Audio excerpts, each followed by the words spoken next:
भाइयों और बहनों, भारत का नागरिक मैं अपने जीवन के कुछ बातों पर भारत के करोड़ों युवकों के सामने कुछ बातें पेश करने जा रहा हूँ। हमारे जीवन में कुछ समस्याएं ऐसी आती है जिन पर विचार विमर्श करने से हमें पता चलता है कि किसी किसी को कुछ नतीजा नहीं मिलता है। समस्या क्या है, जीवन कैसे व्यतीत करना चाहिए, जिसकी जानकारी जिसको नहीं होता है तब समस्याएं आती है। मेरे जीवन में कुछ ऐसी घटनाएं हुई है जिससे कि मैंने समझ लिया कि मेरे जीवन का मुद्दा क्या है, लक्ष्य क्या है, उद्देश्य क्या है।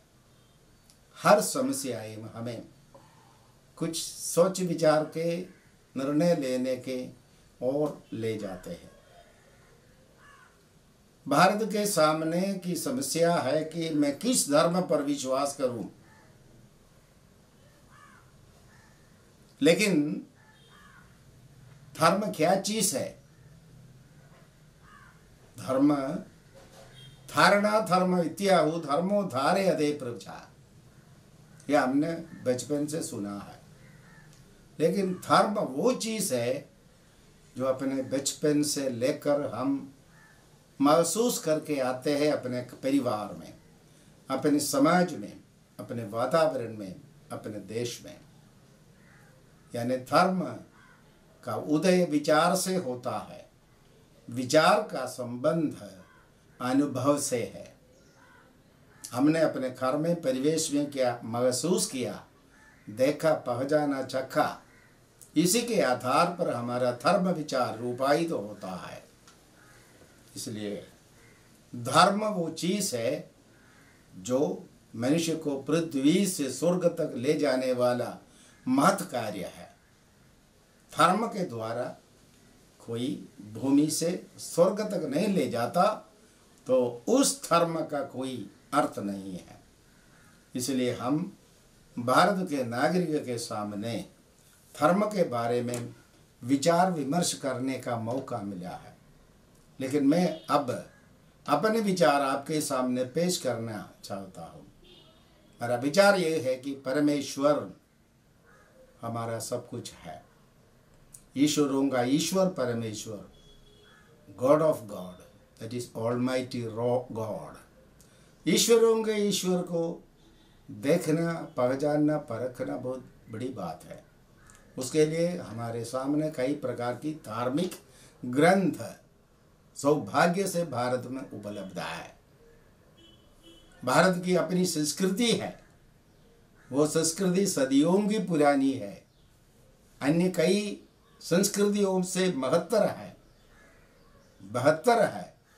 उसके सामने कोई भी कुछ नहीं कर सकता। क्या है हमारी संस्कृति? भारत की संस्कृति ऋषि मुनियों की संस्कृति है। हमारी परंपरा भारत की परंपरा है। भारत के अपने ऋषि मुनियों ने एक प्रार्थना की थी सदियों के पूर्व। वो प्रार्थना हर दिन हम कहीं कहीं से सुनते जा रहे हैं। यो प्रार्थना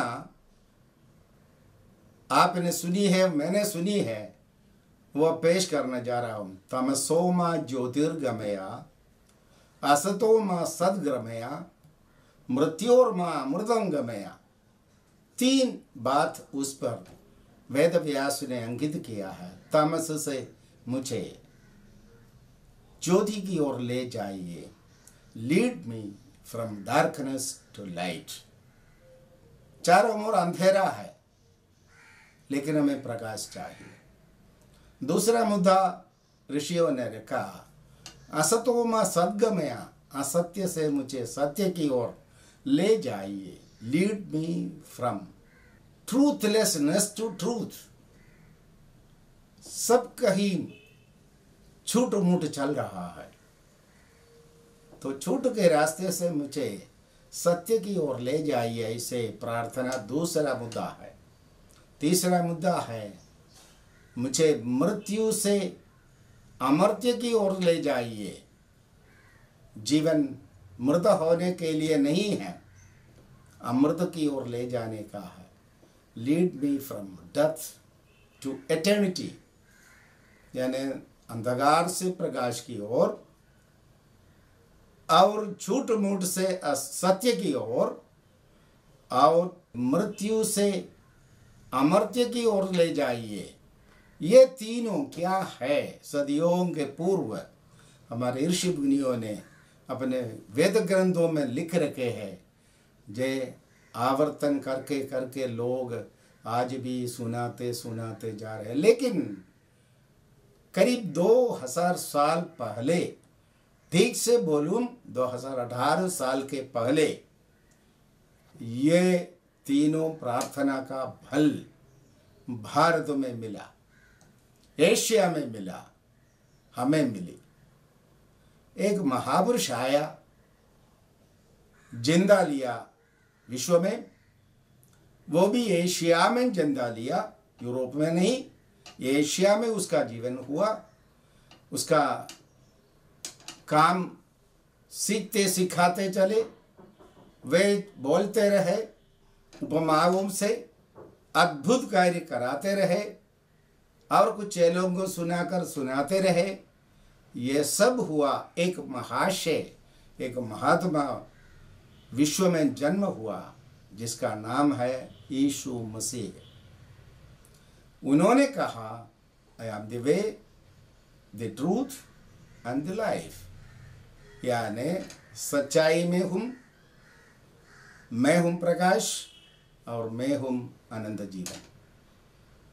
भारत के लिए ऋषि मुनियों की प्रार्थना के लिए यीशु मसीह का भूमि में आगमन हुआ। ये समझने में भारत के भाई लोगों को बहुत अवसर नहीं मिला, इसलिए कि कई लोग भारत के सिद्धांत समझ नहीं पाए। भारत में शिक्षा संबंधी, धर्म संबंधी बातें सीखने का जो तरीका है, यूरोप की ओर से निकल गई या अंग्रेजी की ओर से निकल आई।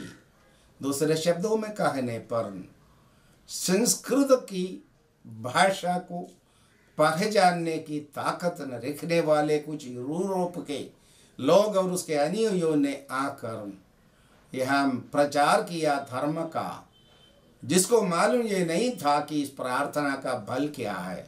इसलिए करोड़ों भारत के लोग आज भी ये सच्चाई समझे बिना यीशु मसीह ही हमारे ऋषि मुनियों की प्रार्थना का फल है, ये समझे बिना, मसीही सिद्धांत को समझे बिना अंधेरे में आज भी टटोल रहे हैं। उसको ये दिखाना, समझाना और सिखाना, जो कोई अंधकार से बचा हुआ है भारत में, उसी की जिम्मा है। मुझे ये पहचान अपने पूर्व के दिनों की शिक्षा दीक्षा से हुई, क्योंकि भारत में रहकर मेरी शिक्षा दीक्षा भारत की भाषा में हुई और भारतीयता के साथ मेरा पालन पोषण हुआ।